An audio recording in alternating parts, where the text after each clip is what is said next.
नमस्कार, मैं डॉक्टर रेनू अरोड़ा आज आपके सामने फिर से उपस्थित हूँ। कुछ नए विचार, कुछ नई भावनाएं, कुछ नए अनकहे एहसास लेकर कि ज़िंदगी कभी भी इतनी आसान नहीं होती है जितनी हमें दिखती है।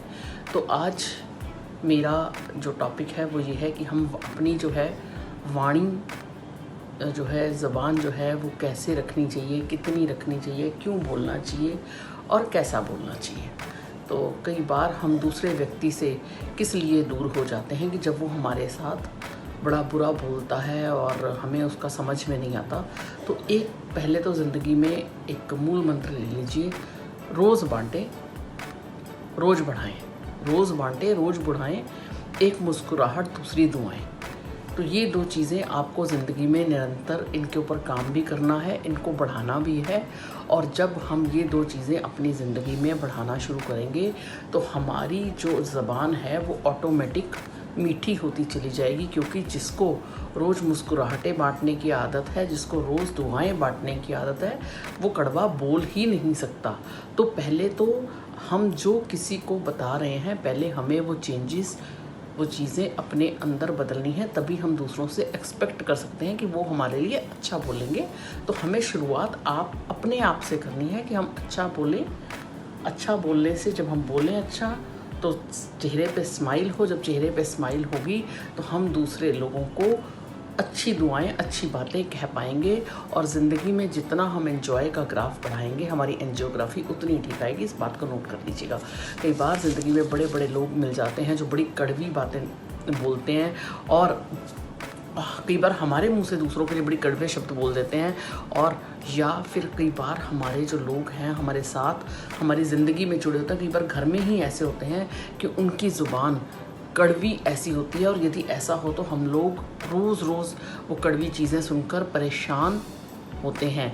तो रहीम जी इस मामले में, हमारे जो कवि रहीम जी हुए हैं, वो क्या कहते हैं कि खीरा सर से काटिए, मलियत नमक लगाए। मतलब जिस तरह से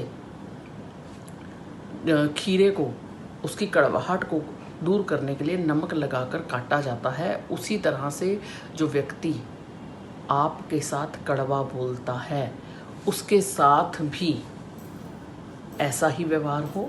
या अगर आप कड़वा बोल रहे हैं तो आपको अपने साथ भी ऐसा व्यवहार करना चाहिए, और शब्द वो यूज़ करने चाहिए जो आप अपने लिए वापस ले सकें। अगर आपको वो शब्द, जो शब्द आपने किसी के लिए कड़वे बोले, वो शब्द आपको वापस कड़वे बोल सुनने को मिले, तो क्या आप उन शब्दों को सुन पाएंगे? और अगर आप अपने ही बोले हुए कड़वे शब्दों को वापस नहीं सुन पाएंगे तो फिर आपने अपनी ज़बान से ऐसे शब्द क्यों निकाले? क्योंकि आपका कोई हाथ पकड़ सकता है, ज़बान आपकी कोई नहीं पकड़ सकता। इसलिए ज़बान पे लगाम देना बड़ा ही ज़रूरी है। जब आपके आसपास ऐसे लोग रहते हैं तो हमें एक दो काम करने बड़े ज़रूरी हैं। पहली बात, जो लोग कड़वे वचन बोलते हैं उनकी बातों को अनसुना करना शुरू कर दीजिए। क्योंकि जब वो लोग कड़वा बोलते हैं तो हमारा दिलो दिमाग भी परेशान होता है। और यदि मजबूरन, या तो वहाँ से रास्ता ही बदल लीजिए जब वो कड़वा घर में, क्योंकि कई बार हम घर में जब रहते हैं तब ये प्रॉब्लम ज़्यादा आती है। जब लोग बड़ा तीखा और कड़वा बोलते हैं तो या तो वहाँ से हट ही जाइए सामने से, या अगर सुनना ही है, उसके कड़वे वचनों को सुनना ही है तो, और क्योंकि वो कान से प्रवेश होगा और हमारे दिलो दिमाग में जब जाएगा तो हर बात, हम कहते हैं ना, एक कान से सुनो दूसरे से निकाल दो, हर बात कान पे तो रोकी नहीं जा सकती। जब नहीं रोकी जा सकती तो वो हमारे दिलो दिमाग में प्रवेश करेगी। जब दिलो दिमाग में प्रवेश करेगी तो कहीं ना कहीं जो है हमारी बुद्धि, हमारा दिमाग उस चीज़ को एनालाइज भी करेगा कि इसने ये जो बात बोली है ये कितनी जायज़ है। कहीं ऐसा तो नहीं जो गुस्से में हमें बात बोली गई है वाकई ही हमारे लिए सही हो।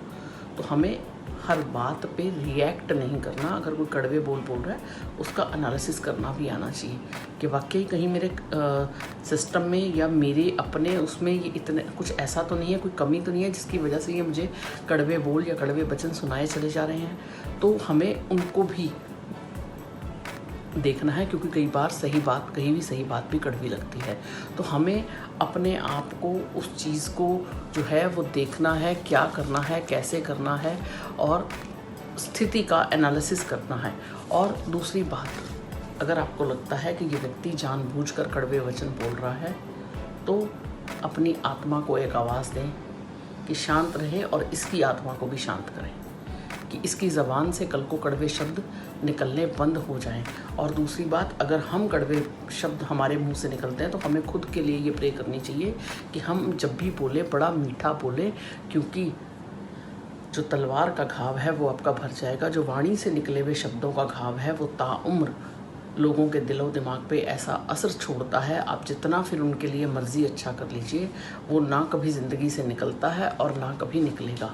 तो हमें अपनी वाणी से अच्छे और सुंदर शब्दों का प्रयोग करना चाहिए। और अगर हमें लग रहा है हमें किसी पे क्रोध आ रहा है, कड़वे वचन कब बोले जाते हैं? जब हमें क्रोध आता है। और जब हमें क्रोध आता है तो हमें अपने आप को शांत करना चाहिए। उस शांत करने के लिए हमें क्या करना है कि आप या तो जहाँ पे झगड़ा होने की संभावना है वहाँ तो सामने से हट जाइए, और सामने से हटकर जाकर चुपचाप 2 गिलास पानी पी लीजिए और सिचुएशन को अवॉइड करने की कोशिश कीजिए, डिले करने की कोशिश कीजिए, क्योंकि कई बार ऐसा होता है कि वहाँ से हटना असंभव हो जाता है। तो आप उस समय थोड़ी देर के लिए मौन धारण कर लीजिए। मौन धारण करके इतनी देर में अपने अंदर उन स्थितियों का एनालिसिस करिए कि क्या इस समय मेरा बोलना ठीक है या नहीं, या इस समय इस परिस्थिति में हम चुप कर जाएं। एक बार जिसने जो बोलना है वो बोल ले और सुन लीजिए उसका कि वो क्या कहना चाह रहा है, बोलने दीजिए। उसके बाद आकलन करके उस व्यक्ति या जिसके साथ भी आपकी बहस हो रही है दोबारा बिठाइए और उसे उसके बोले हुए शब्दों को, अगर वो गलत है तो भी उसका एनालिसिस कराइए, और अगर वो सही है तो आप खुद अपना एनालिसिस करिए कि अगर उसने ये शब्द मुझे बोले और मेरी आलोचना की तो मेरी आगे कैरियर ग्रोथ के लिए, मेरी डेवलपमेंट के लिए वो शब्द जो हैं वो सही हैं, और उनको एडमिट करिए। तो ये थे आज के ये विचार मेरे कि अपनी वाणी को हमेशा अच्छा रखिए, रोज़ बांटे, रोज़ बढ़ेंगी एक मुस्कुराहट दूसरी तो हैं। तो इन शब्दों के साथ मैं अपनी वाणी को विराम दूंगी। और मेरे मोटिवेशनल थॉट्स जो हैं वो drrenuarora.in पर उपलब्ध हैं। ट्विटर, इंस्टाग्राम, फेसबुक पे आप मुझे फॉलो कर सकते हैं। धन्यवाद, नमस्कार।